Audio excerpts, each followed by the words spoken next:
vamos falar de picape, porque a gente trouxe aqui no canal a informação de que vem aí na rede Fiat em 2023 a nova Landtrek Fiat, que Edivar carinhosamente batizou de Mochotó, né? Tem muita gente apostando aí no nome da nova picape Fiat que vem aí em 2023, e o Marlos Vidal, o grande Marlos Vidal, jornalista do site Autos Segredos, trouxe a informação também que com a chegada da picape, né, da Landtrek da Fiat, a picape média, que vem aí com várias versões, a Toro deverá perder as versões diesel e talvez fique apenas com a versão a versão Range, né? Como única versão com a motorização diesel. Edivar Souza, tem a ver essa notícia? Realmente tem fundamento? Será que a Toro vai ficar apenas com as versões Turboflex, com esse motor T270, né? Ou deverá permanecer pelo menos com a Range, com a Ultra, para a entrada dessa nova picape acima aí, com a picape média, né? Uma picape média, vai ser montada pela Nordex no Uruguai com motorização diesel. Eu gostaria de ter uma ideia, que eu não tenho, qual é o percentual de vendas que a Toro vende na diesel. Marcelo, você aí, de cada 10, você vende quantas diesel vendeu das outras? Edivar, veja bem, era a maioria, né? Eu diria a você que a venda da Toro Diesel, ela dava aí 60%, 65%. Com esse fenômeno jamais visto por nenhum de nós três, que é o diesel mais caro que a gasolina no Brasil, você nota que começou a haver uma pequena migração para o carro flex, tá certo? É o que a gente está sentindo. Então, hoje, ela continua vendendo, mas a proporção hoje é meio a meio. Não está mais. E meio a meio, eu não acredito que saia de linha não ainda, Fred. Pode diminuir versão. Mas vamos lá. Não, sai de linha não vai sair, não. A história que foi divulgada é que fica só uma versão. O que a gente vê é o seguinte: a versão Range hoje é R$220 mil. Estou arredondando, 222, isso. Tá certo? Essa picape média, ela vem para cima de R$270 mil. Fácil. Você pega as concorrentes dela, orbitam R$300 mil. Isso. Então, como a Fiat sempre tem um posicionamento muito agressivo, eu imagino que ela vai vir em torno de R$270 mil. Nós temos um gap de preço de R$50 mil. Eu não sei, eu tenho minhas dúvidas se a Fiat vai abandonar esse quinhão que ela mesma criou, entendeu? Mas, verdade, nitidamente, essa relação do preço do diesel e a própria diferença de preço que existe entre a Toro gasolina e a Toro diesel, Toro Flex e a diesel, tem estimulado uma migração para a Toro Flex, entendeu? Turbo Flex, né? E a procura está sendo natural, né? Natural. Esse vazio entre a estrada e a Toro tão grande, não, né? Por exemplo. Não. Existe não. É um gap muito grande, certo? Lembrando que a picape média, ela vai ter, inclusive tem vários flagras, eu recebi aqui um flagra novo de Curvelo, esqueci de mandar para a Sandra colocar na edição. Tem vários carros sendo testados, né, da nova picape média da Fiat, lá em Curvelo, ela com versões mais simples, com versões de entrada, com versões mais completas, então a gente não vai ter várias versões dessa picape aí, né, para ocupar esse gap aí que a gente está falando. Como a gente estava comentando aqui, o mercado é muito dinâmico, né? Então a gente não sabe o que vai acontecer o ano que vem a nível dessa dinâmica econômica, entendeu? Verdade. Então depende muito de tudo isso aí. Mas eu acho que a Fiat conquistou um espaço muito forte com a Toro, entendeu? Claro. Muito. Então ela não vai, simplesmente, ela vai ter muita cautela. Você vai tirar uma versão aí e tal, mas eu não acredito que fique uma única versão, não. Eu não acredito, entendeu? Porque existe uma diferença, e não adianta exagerar e pegar a Toro Flex, jogar ela aí para cima de R$200 mil, Também não vai ser uma conversão tão fácil, não é? Com certeza, com certeza. Até porque o diesel ele dá uma valorizada no carro, né? O cliente que procura uma picape dessa gosta muito de uma Eu, picape eu, diesel, eu, principalmente aqui no Nordeste. o que mais me impressiona é a pessoa comprar um carro a diesel porque o combustível é mais barato que o outro. Quando o preço do produto é absurdamente maior e a pessoa teria que rodar Ma- milhares de Mas, quilômetros para fazer mas, essa.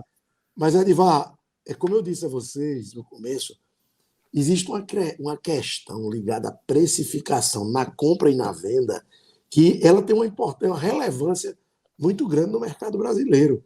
Por exemplo, o carro diesel, sabidamente,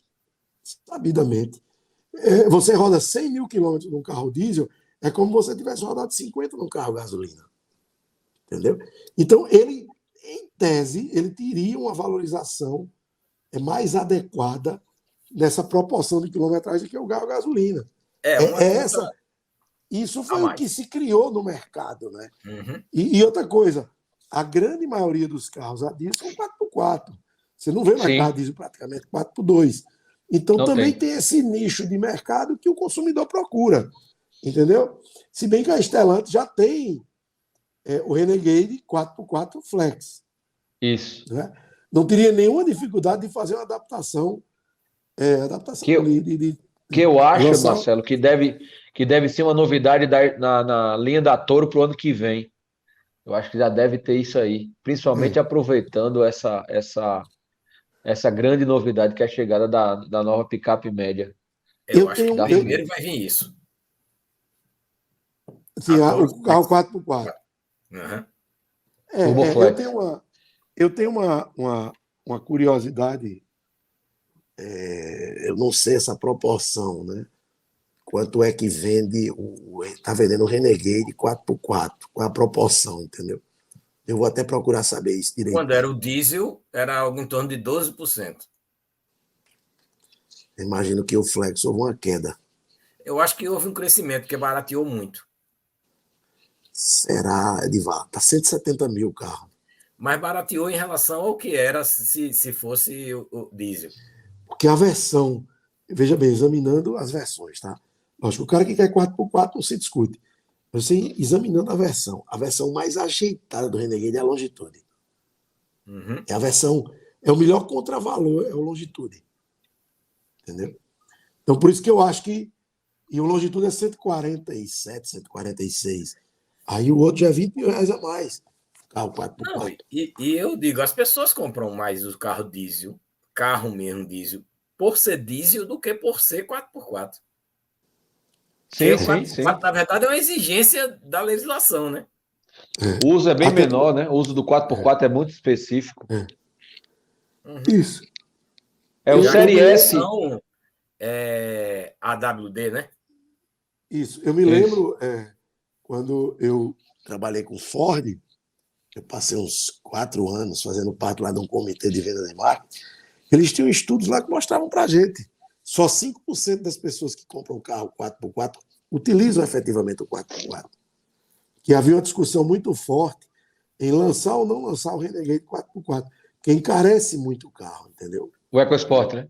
O Export. Renegade não, Export, desculpe. Entendeu? Mas É, É. e isso faz tempo. encarece manutenção, né? Porque Sim, o Sim, uso, tudo. o uso teoricamente, vai ser um uso mais bruto, certo? E é muita peça mecânica, não é eletrônica quase, né? É muito mais força mesmo e isso. desgaste. Né? Exatamente. O Clésio disse uma informação interessante aqui. Grande Clésio Dantas. Aquele abraço, meu velho. Obrigado pela audiência. Ele acha que deve manter aqui Freedom, Vulcano e Range Diesel, com a Freedom indo mais para locadoras e grandes frotas, Vulcano e Range para uso particular. Boa análise, Clésio. Eu também, eu aposto muito nisso aí também. Você é o, Agora, você é o cara mais entusiasmado com a Fiat que eu conheço na vida. Você foi o único que acertou que a estrada ia dobrar a venda. Eu não vi de ninguém isso, eu vi dele. Ele disse a mim, vai dobrar a venda. Eu digo, rapaz, será? Dobra, E realmente. dobrar a venda, não. Mas eu disse que ela ia ser líder. Não foi, Alfredo? Ela vendeu, Foi. ela vendia 5.500, 6.000 carros, vendeu 12, né, Edivar? É. Foi Eu acreditava que ela ia crescer, mas não acreditava que ia dar essa proporção toda, não. Eu acho até que o Cronos automático está tirando venda da estrada, de particular, porque a estrada virou o sedã da Fiat. É Então, diferente. Ainda não sei, não dá para ter essa percepção, não. a O estrada. Cronos está crescendo, mas ainda está lento. Mas está crescendo. Mas o Mês a Fastback mês. também. O Fastback é outro produto. Aí é um. Aquela porta-mala animal. Falamos já do Fastback. Só para Pô. finalizar o assunto picape, o interessante é esse posicionamento da Marcelo, da Stellantis, né? A gente vem falando aqui da Stellantis já faz uns 2 anos. A gente estuda muito a questão da Stellantis, a Edivar principalmente, desde que se lançou a Stellantis, né? E como essa sinergia, uma palavra que o Filosa adora falar nos eventos, a sinergia da Stellantis, ela tem funcionado. Você vê o sucesso que é a RAM no mercado brasileiro, né? E a RAM acabou de lançar agora a picape Classic 1500 por 349.990, né? Ela está posicionada ali para atacar as picapes médias mais tops, né? A Hilux top, a Ranger top, todas essas picapes médias. Você tem aí a RAM Classic, né? Chegando aí para enfrentar ela, um produto da Stellantis, a RAM que tem crescido muito no mercado, principalmente aí com a turma do agro. E aí, nos próximos anos, alguns falam 2023, outros 2024, vai lançar a primeira picape da RAM produzida no mercado brasileiro, que é a RAM 1200, né, que a gente fala, pode ser a Dakota, uma RAM monobloco baseada na Toro, um pouquinho maior do que a Toro, que ela vai se posicionar aí abaixo da Classic e acima da picape média Fiat. Então, essa RAM não pode ser muito acima de R$ 300.000 e nem a picape média Fiat vai ser acima de 300 mil. Porque elas, na verdade, as marcas se completam, né? Eu sou suspeito porque eu nasci para o mundo do automóvel dentro da Fiat. A Edivar conhece essa história. Eu só não consigo ser. Eu não sou mais entusiasta. Só Clésia, para mim, é insuperável. Ainda bem que nós trabalhamos juntos, eu e ele. Graças a Deus. É verdade, é insuperável. É uma grande figura. Mas a Fiat é um negócio fora de série. Ela consegue encaixar as peças, adequar momento de mercado. E agora com essa história da Stellantis, depois que passou aquela coisa ali em 2015, é um negócio, é lançamento atrás de lançamento e todos sucesso. Você pega os carros feitos em Goiânia, todos são um sucesso absoluto, não é? Todos, entendeu? Chegou o Argo, sucesso. Agora o Cronos, ela encontrou uma equação e o carro está subindo a venda do carro. Já já você vai ver aí o Cronos como um dos sedãs mais vendidos. É só ter produção, porque o cliente começou a ter essa percepção do carro, entendeu? Então, é um negócio, a estrada é um fenômeno espetacular, né? Então, e encaixa, né? Ela não cria, não canibaliza nada nas suas linhas, né? Ela encaixa as coisas direitinho, né? E vai Então, ficando com portfólio e grande. isso contagia a rede, né? Isso contagia quem está na marca. E realmente é um negócio espetacular, né? Edivar é Fiat mania, né? Ele sabe Fiat disso. Lover. Excelente comentário aqui do Jonathan, viu, Edivar? Até para você comentar aí. Frutos da árvore que o Marchione plantou, né? Uhum. Eu diria que teve uma competência muito grande do João Elkman, que é o presidente do Conselho da Stellantis, que era o presidente da Fiat, que, diferente de outros líderes da Fiat, parentes dele, antepassados, queriam sempre estar na operação do negócio.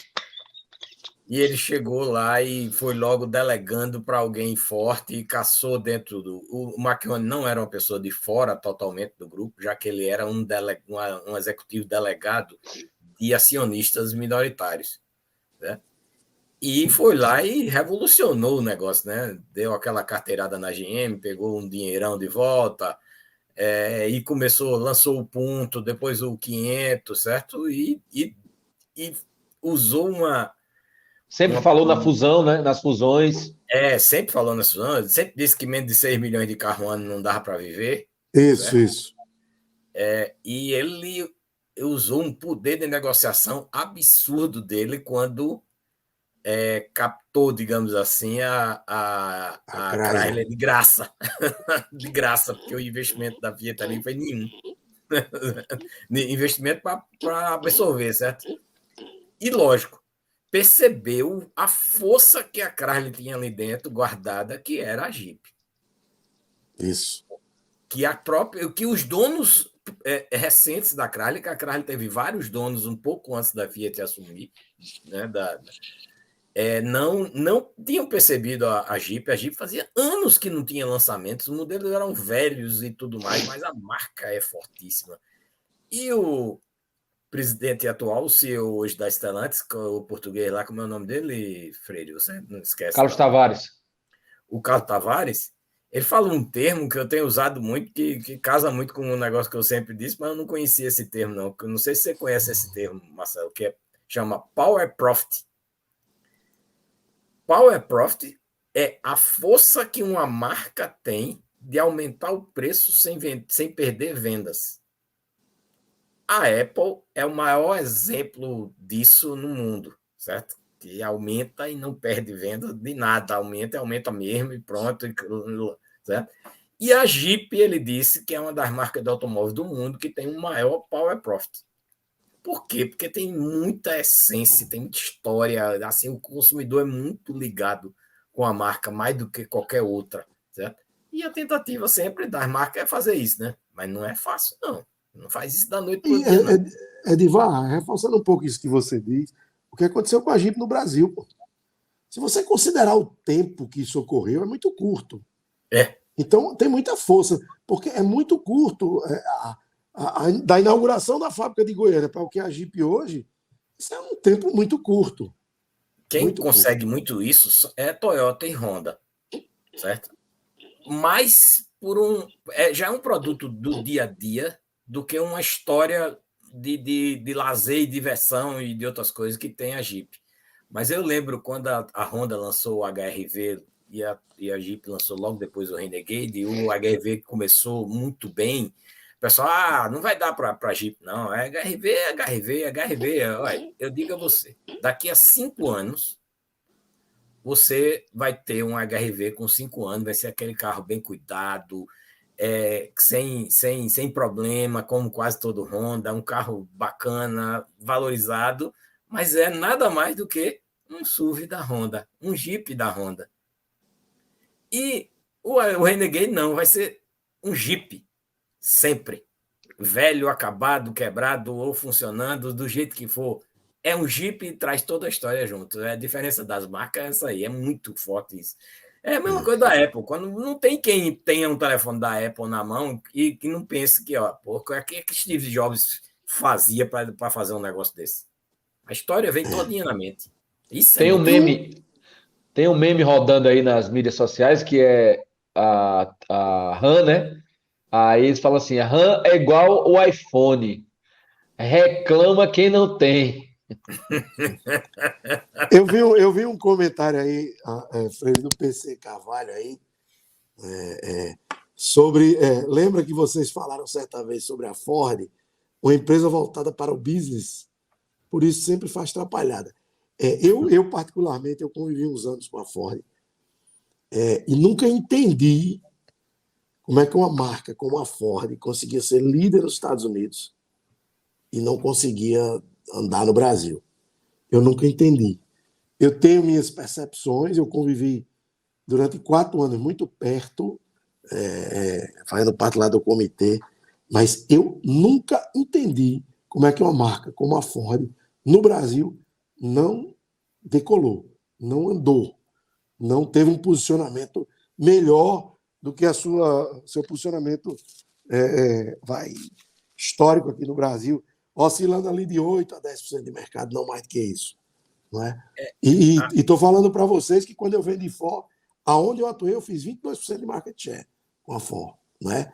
Quer dizer, essa questão da Ford é a origem não americana da Ford brasileira, certo? É a origem europeia, inglesa, né? Que a Ford europeia é mais inglesa. E é um tipo de produto que talvez casava com o Brasil mais, mas depois deixou de ser. Ô, Edivar, eu acredito primeiro que ele sucesso foi o export. O sucesso mesmo. Que não, chegou e mexeu com o mundo foi o export. Export, eu via a Export como Entendeu? a S10 da década de 90. A S10, quando foi lançada, passou anos para alguém fazer um concorrente. Ela nadava de braçada naquele meio ali. Aí chega o Export, quem mais cutucou um pouquinho a Ford foi a Fiat, com seus Adventures cercando ele ali, mas quantos anos demorou para aparecer um concorrente real em custo e em tudo mais da Export no Brasil? Acho que foi o da Caoa o primeiro, né? Ele O Tucson. o Tucson. Olha, Edivar, é impressionante, porque eu vivi isso. Eu vivi o lançamento do New Fiesta. Era um absurdo. Só que a sequência da história não se completava, entendeu? Você não cuidou da história, da sequência dela, entendeu? E por detalhes, assim. Eu ficava impressionado com isso. E estou dizendo a você, você sabe da história, eu cheguei a ter 22% de share na praça que eu atuava com a Ford. Então, era um negócio assustador. Mas, infelizmente, faltou detalhes, cuidados, etc. Visão do que se quer. Isso que você acabou de falar do Marchione aí, faltou isso. Entendeu? Ela tão forte do mercado americano de picape há tantos e tantos anos, não viu a força que era as picape pequenas aqui, e sempre viveu da Courier, que era um armengue dos grandes. Poderia ter investido numa picape pequena aqui também, que a Pampa foi sucesso. Imagina se realmente tivesse feito uma evolução real dela. Eu nunca entendi. Até hoje eu não entendi. Eu tenho minhas convicções sobre. Dizer a você, não, tá, não está.